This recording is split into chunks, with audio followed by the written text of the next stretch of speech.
Spasmıçavane. Ya Mezopotamya girdi herhalde ha.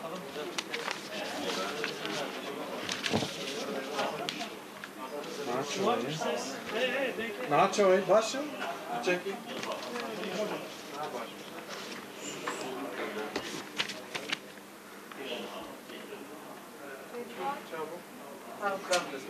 Amade ne? Hazırsanız başlayalım arkadaşlar. Değerli basın emekçileri, hoş geldiniz.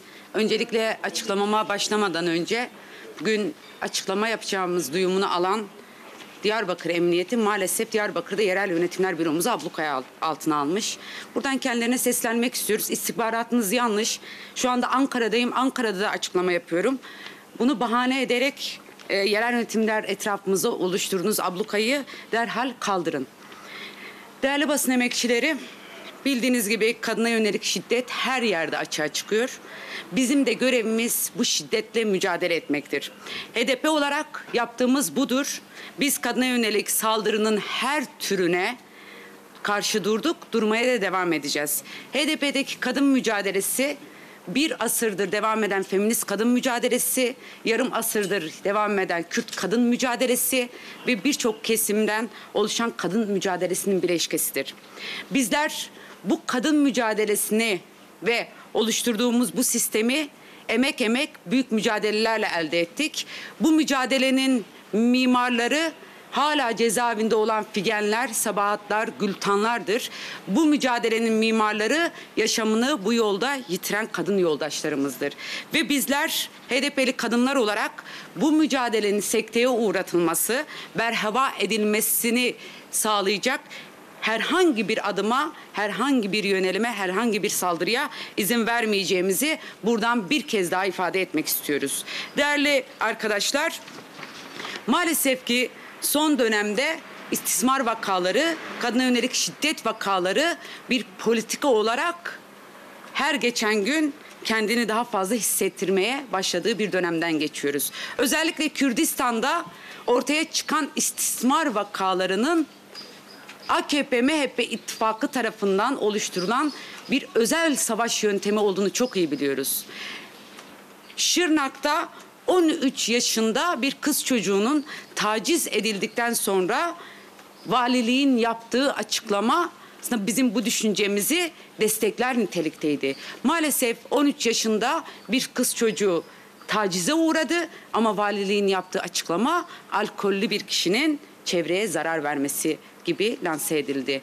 Bu da bize gösteriyor ki aslında bu tacizi, bu suçu işleyen sadece oradaki uzman çavuş değil, bunu cesaretlendiren, bu suçu aklamaya çalışan valilik ve yetkililerin tümüdür. Yine Batman'da 16 Temmuz tarihinde basına da yansıyan 18 yaşında bir genç kadının yaşadıkları.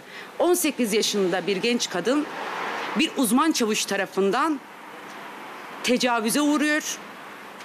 Bunu kamuoyuyla paylaşmak istediği zaman da 20 gün boyunca özgürlüğünden alıkonuluyor. 20 gün boyunca her türlü tehdide maruz kalıyor ve bu uzman çavuş tıpkı Şırnak'taki uzman çavuş gibi iktidardan aldığı güçle, iktidarın bunu bir savaş politikası olarak yürüttüğünün bilinciyle genç kadını tehdit ediyor, paylaşırsa bile cezasız kalacağını ifade ediyor ve genç kadın intihar ediyor. Maalesef biz Batman'dayken de aileyle yaptığımız görüşmeler sonucunda da genç kadın arkadaşımızın hala durumunun ağır olduğunu ama uzman çavuşun tıpkı Şırnak'taki uzman çavuşta olduğu gibi serbest bırakıldığını, yani hala elini kolunu sallayarak bu tür girişimlerde bulunmaya devam edeceğini öğrenmiş bulunuyoruz. Değerli arkadaşlar, bunun AKP-MHP ittifakının bir politikası, bir özel savaş yöntemi olduğu gerçekliği her gün biraz daha kendini gösteriyor. Bu Rojbin Çetin'in işkenceyle, köpeklerle işkenceye uğramasından 70 yaşındaki kadın arkadaşımızın gözaltına alınıp tutuklanmasında 200 gündür hala kayıp olan Gülistan'dan Rosa Kadın Derneği başta olmak üzere TCA'lı kadınlara saldırmalarından biz niyetlerinin, yaklaşımlarının ne olduğunu çok iyi biliyoruz. Biz kadınlara saldırı geliştireceğiz ama kadınlar siz bunun karşısında mücadele edemezsiniz. Mücadele yürütürseniz bizim her türlü zor aygıtımızla karşı karşıya kalırsınız mesajı veriliyor. Ama bu mesaja karşı da kadınlar her alanda mücadele edeceklerini ifade etmeye devam ediyorlar. Değerli arkadaşlar, kadına yönelik şiddet vakaları bu kadar artmışken maalesef hala AKP-MHP ittifakı kendini bu meselede bir öz eleştiri verme konumunda saymayıp spesifik olaylarmış gibi değerlendirmeye devam ediyorlar. Son olarak ortaya çıkan özellikle Pınar Gültekin ve maalesef Fatma Altınmakas vakalarında da görüldüğü gibi gerçekten ağza alınmayacak, aslında söylenmesi bile içler acıtan yöntemlerle kadınlar katledilmeye devam ediyor. Ve bu AKP politikalarının bir sonucu olduğunu her defasında ifade ediyoruz. Ben daha önce de kamuoyuyla paylaşmıştım. Bir daha paylaşmak istiyoruz. AKP-MHP ittifakının yürüttüğü siyasette kadınlara yönelik şiddet ajandası nedir?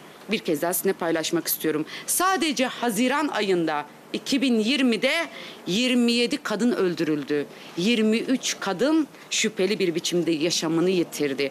AKP'nin 12 yıllık iktidarında 3045 kadın katledildi ve maalesef her geçen gün bu katliamlar devam ediyor, yükselerek devam ediyor ve artık bu katliamlar kadınlara yönelik bir kırım haline geldi. Ama bunun karşısında siyaset üretmesi gereken iktidar, bunun karşısında kadınlardan başta özür dilemesi gereken iktidar bir de bizi HDP'ye samimiyet testine davet ediyor. Bizim samimiyetimizin testi AKP iktidarı değildir. Bizim samimiyetimizin testi Türkiye kadınlarıdır. Kürt kadınlarıdır, Çerkez kadınlarıdır, Türk kadınlarıdır, Alevi kadınlarıdır. Ama AKP'nin samimiyetinin testi yürüttüğü politikalar açık olarak ortadadır. Değerli arkadaşlar, ifade ettiğim gibi son kadın cinayetlerinden biri Pınar Gültekin'di. Ve maalesef Pınar Gültekin katliamında olduğu gibi, tıpkı daha önceki katliamlarda olduğu gibi iktidar cephesinden kınamaktan öte herhangi bir açıklama gelmedi. Erdoğan bu meselenin takipçisi olacağız dedi. Sanki spesifik bir meseleymiş gibi. 12 yılda 3045 kadın katledilmemiş gibi. Sanki her gün televizyonlarda kadına yönelik cinsiyetçi söylemler üretilmiyormuş gibi. Sanki iktidarın siyaseti kadın erkek eşitsizliğini yaratmıyormuş gibi. Sanki her gün kadınlar hedef gösterilmiyormuş gibi. Sanki Diyanet eliyle, yargı eliyle, İktidarın sözcüleri eliyle kadına yönelik şiddet meşrulaştırılmıyormuş gibi bu dosyanın, bu katliamın takipçisi olacaklarmış. Biz bu takipçi olma halini maalesef daha önceki dönemlerden çok iyi biliyoruz. Sizin takipçi dediğiniz meseleyi istisnaymış gibi gösterip kendinizi aklama siyasetidir. Biz bu aklama siyasetine kadınlar olarak izin vermeyeceğiz. Tam da bu nedenle dün ve önceki gün Türkiye'nin dört bir yanından artık yeter demek için, artık bir kişinin daha eksilmesine tahammülümüz yok demek için kadınlar alanda, sokaklarda, meydanlarda, mecliste ses yükselttiler. Biz Pınar'ın sesi olacağız dediler. Biz Fatma Altınmakas'ın sesi olacağız. Çünkü Fatma defalarca şikayetçi olmuştu. Gencecik yaşında 7 çocuk annesiydi, 6 çocuk annesiydi, 7. çocuğuna hamileydi. Yetmemişti, maalesef ki tecavüze uğramıştı. Bu da yetmemişti, katledilmişti ve bu da yetmemişti. Onu katleden kişi elini kolunu sallayarak dolaşmaya devam edecek gibi görünüyor. Maalesef iktidarın yürüttüğü politikaların bir sonucu olarak. Şimdi ifade ettiğim gibi biz iktidarın kadına yönelik siyasetini çok iyi biliyoruz. Ayrımcı söylemlerini çok iyi biliyoruz. Ve bir taraftan kınama mesajları yayarken sokağa çıkan kadınlara uygulanan devlet şiddetini de çok iyi biliyoruz. Bizi samimiyet testine davet edenler bir de bu fotoğrafa baksınlar. İşte AKP iktidarının samimiyet testi bu fotoğrafla kendini gösteriyor. Bir tarafta kadına yönelik şiddetin karşısında olduğunu söyleyenler, bir tarafta Pınar Gültekin'in katliamının takipçisi olacağını söyleyen partinin genel başkanı, bir tarafta biz bu dosyaya müdahil olacağız diyen partinin Kadın, Aile ve Sosyal Politikalar Bakanı, ama bir taraftan da bu partinin kolluğunun kadınlara uyguladığı muamele. Kadınlar sadece artık ölmek istemiyoruz dediği için, bu topraklarda eşit yaşamak istiyoruz dediği için, şiddetle, tecavüzle yüz yüze kalmak istemiyoruz dediği için, bir kişinin daha eksilmesine tahammülümüz yok dediği için, işte AKP'nin kolluk gücü tarafından saldırıya uğruyor, işkenceye uğruyor. Aleni bir biçimde kadınlar iktidar eliyle şiddete uğruyor. Ve bununla da yetinmiyor maalesef. Bu kadar Türkiye'de şiddet yükselmişken, her gün biz kadın katliamlarıyla sabah uyanırken İstanbul Sözleşmesi'ni tartışmaya açıyor. 6284 sayılı kanunu tartışmaya açıyor. SEDAV'ı tartışmaya açıyor. Ve bunu yaparken de sözleşmenin içeriğini çarpıtarak her gün televizyonlarda kadınlar hedef gösterilirken, hedef gösterilerek bu tartışma yürütülüyor. Ve maalesef tıpkı HDP'nin televizyonlarda tartışıldığı gibi şu anda bütün televizyonlarda kadına yönelik şiddet tartışılıyor. Bütün televizyonlarda İstanbul Sözleşmesi 6284 tartışılıyor ama kadınlar olmadan tartışılıyor. Biz sizinle ilgili karar alırız. Bütün yaşamınızı etkileyecek bir sözleşmeyi geri çekmeye çalışırız. Ama burada bile sizin sözünüzü kamuoyuna duyurmayız siyaseti yürütülüyor. Ve İstanbul Sözleşmesi iktidarın lütfuymuş gibi davranılıyor. İstanbul Sözleşmesi az önce ifade ettiğim gibi binlerce kadının, milyonlarca kadının büyük mücadelesiyle elde edilmiş bir kazanımdır. 6284 sayılı yasada yapılan değişiklikler kadın mücadelesinin, Türkiye kadın mücadelesinin, Kürt kadın mücadelesinin elde ettiği kazanımdır. Ve iktidarın bu kazanımlarımızı elimizden almasına izin vermeyeceğiz. Çünkü biz biliyoruz ki bizim güvencemiz iktidar değildir. Bizim güvencemiz kolluk değildir. Her defasında başvurduğumuz ama cevapsız bırakılan mahkemeler değildir. Cezasızlık politikasıyla erkekleri cesaretlendiren yargı değildir. Bizim güvencemiz örgütlülüğümüzdür. Bizim güvencemiz bütün bu yönelimlere, saldırılara karşı elde ettiğimiz kazanımlarımızdır. Ve bu kazanımlarımızdan asla vazgeçmeyeceğiz. Bir kadının daha eksilmesine tahammülümüz yok artık. Ve daha önce de defalarca çağrı yaptığım gibi buradan bir kez daha çağrı yapmak istiyorum. Biz hem parlamentoda hem parti olarak, kadın meclisi olarak çokça çağrıda bulunduk. Kadına yönelik şiddetin, katliamların, ayrımcılığın politik olduğunu çok iyi biliyoruz.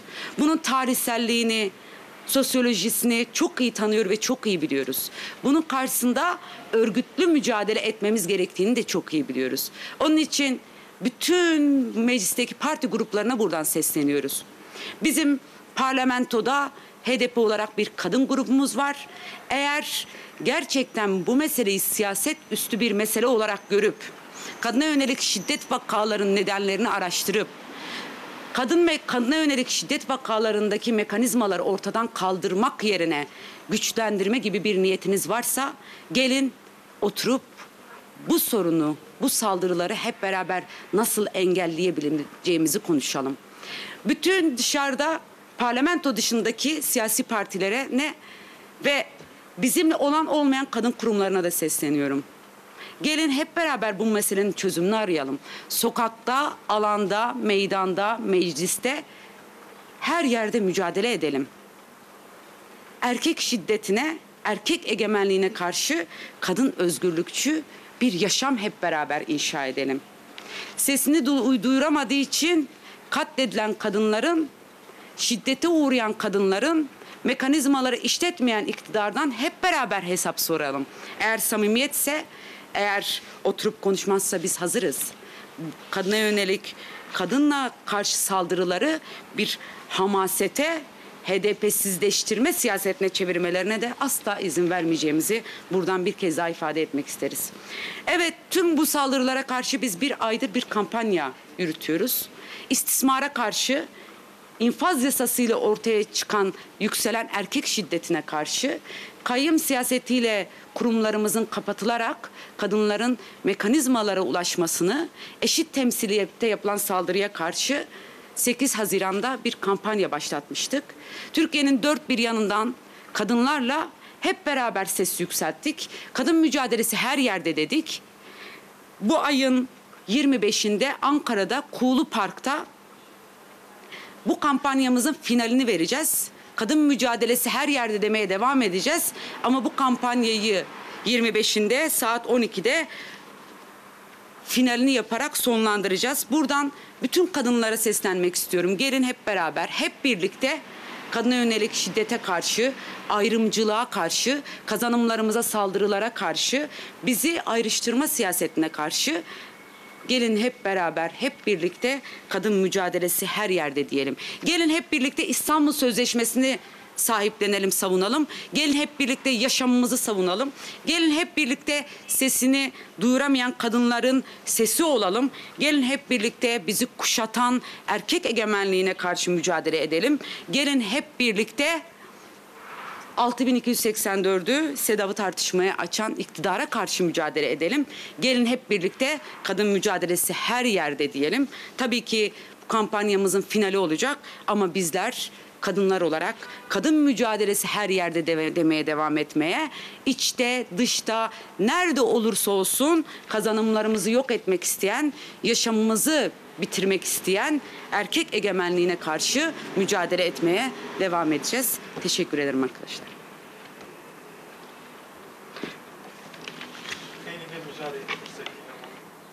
Ama müjarame ser jineyi jibergo jibergo in برنامه مهن ببورین رول کردی از وقت واسلاب دکم